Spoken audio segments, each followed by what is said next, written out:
Olá, bom dia. O trabalho é sobre a deposição de cobre e suas interconexões. Introdução. As exigências de metalização centram-se em torno de aumentar a resistência com áreas de seção transversal inferior e comprimentos de interligação mais longos e da estabilidade com o meio envolvente durante o processamento e utilização sob densidades de corrente elevadas e tensões de películas finas. Primeiro, se utiliza o cobre como metal de interconexão e segundo, se utiliza uma metalização de multinível, tendo a necessidade de uma baixa constante de elétrica. Avanços contínuos nos campos VLSI, ULSI e GSI para a produção de dispositivos cada vez mais pequenos têm continuamente desafiado os campos de materiais, processos e desenhos de circuitos. Avançar os esquemas de metalização, usando a chamada metalização de multinível, MLM, estruturas com um metal de baixa resistividade, como o cobre, foi proposto para reduzir o comprimento e a resistividade. O rebaixamento do comprimento em tais esquemas é conseguido utilizando interconexões verticais que se estendem por curtas distâncias horizontais em níveis planares selecionados.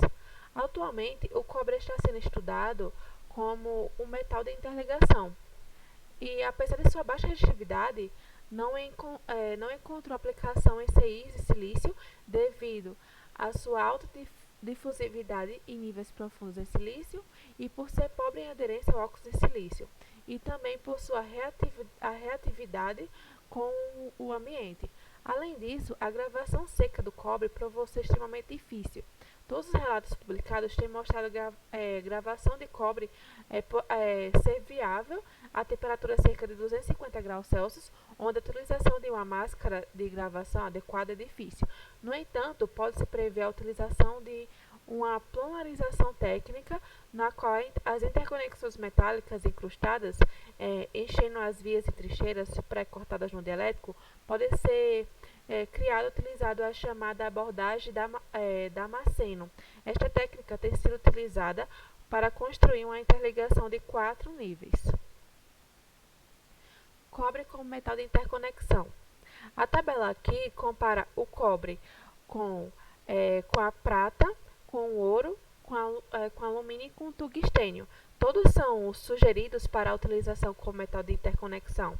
A temperatura é calculada assumindo que não houve dissipação de calor no condutor e o cobre oferece uma baixa resistividade, apenas 5% superior à da prata. Uma temperatura baixa, facilidade de deposição e uma alta temperatura de condutividade e um coeficiente de resistência térmica mais baixo do que o alumínio e o tungstênio, e o ponto de fusão mais elevado, exceto para o tungstênio, e uma tensão térmica ligeiramente superior por Kelvin.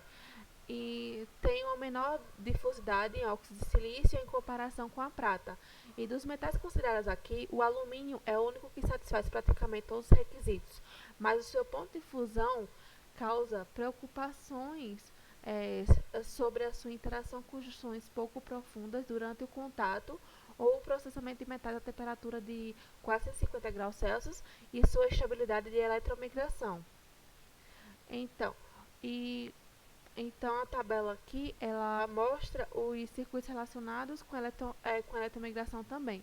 E, por último, é necessário mencionar o efeito das interações metálicas com o silício. Mesmo que o metal seja utilizado em um isolante e não em contato direto com o silício, o cobre é reportado como tendo níveis de aceitação no silício com intervalos de banda em 0,24, 0,37 e 0,52 electrovolts, no que se diz respeito à borda da banda de valência. Também se difunde extremamente rápido em silício. Padronização das interconexões do cobre. As recentes pesquisas sobre o cobre têm centrado na deposição utilizando as técnicas de deposição física e química de vapor, a PVD e a CVD. As gravações reativamente do material fora das superfícies são protegidas por uma máscara fotossensível. Em todos os casos, o material da máscara especial, como carbono, amorfo ou polimida, foi o primeiro padrão a ser a se utilizar um fotossensível. Tais máscaras foram então utilizadas para gerar padrões em películas de cobre. Os resultados indicaram que a gravação de cobre a temperatura de 250 graus Celsius ou mais é possível. No entanto, tal elevado processos de temperatura são muito atraentes devido à necessidade de um material de máscara útil e ser corretamente permanecer estável durante a gravação propriamente dita. O processo de Damasceno, dito anteriormente, gera o cobre incrustado de interconexões podendo ser utilizadas para alcançar tais padrões. Por exemplo, aqui na figura, as trincheiras e vias desejadas são gravadas em óxido de silício por gravação convencional reativa de íon, RE. O cobre é depositado conduzindo a visão transversal aqui, e essa estrutura é polida quimicamente mecânica, terminando com a estrutura apresentada embaixo. Difusão de cobre em dielétricos à base de óxido de silício e silicidas. Então, eles examinaram a difusão do cobre em filmes de óxido de silício e difusão permissível em óxido de silício, especialmente depois da temperatura de 400 graus Celsius. Examinaram também a difusão térmica e difusão de cobre no óxido de silício. O quadro aqui resume as interações das películas de cobre sobre o fósforo e várias conclusões foram retiradas desses resultados. 1. Que o cobre interage e difunde-se mais prontamente do que em óxidos não abertos, indicando a possibilidade de fósforo. 2. O cobre foi oxidado na ausência de hidrogênio, possivelmente devido à presença de contaminação em oxidantes. E 3. Mesmo quando ocorreu a oxidação do cobre, quantidades detectáveis de cobre difundida em todos os óxidos da temperatura na gama de 300 a 400 graus Celsius durante 30 minutos de recozimento. Passivação de superfícies de cobre expostas à deposição de elétricas ou atmosfera. A passivação das superfícies de cobre é da maior importância para que a tecnologia de interconexão de cobre se torne fabricável e não apenas uma curiosidade de pesquisa. As superfícies de cobre não se ligam ao óxido de silício e o cobre difunde-se no óxido de silício sob polarização elétrica, afetando as propriedades elétricas do dielétrico. Também corrói facilmente o cobre em ambientes que contenham agentes de oxidação e enxofre. Assim, a gravação do cobre ou com superfícies polidas devem ser passivas para evitar interações com óxido de silício no ambiente. No arquivo, diz que o ideal seria para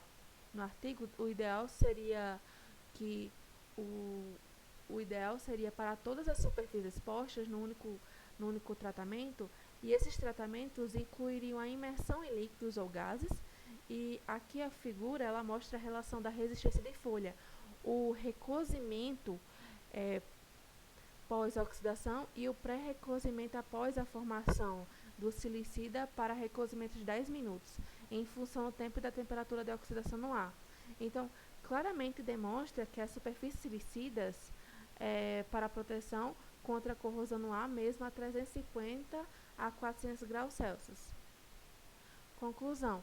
Para criar uma estrutura MLM, é necessário uma quantidade de investigação para provar sua viabilidade e confiabilidade.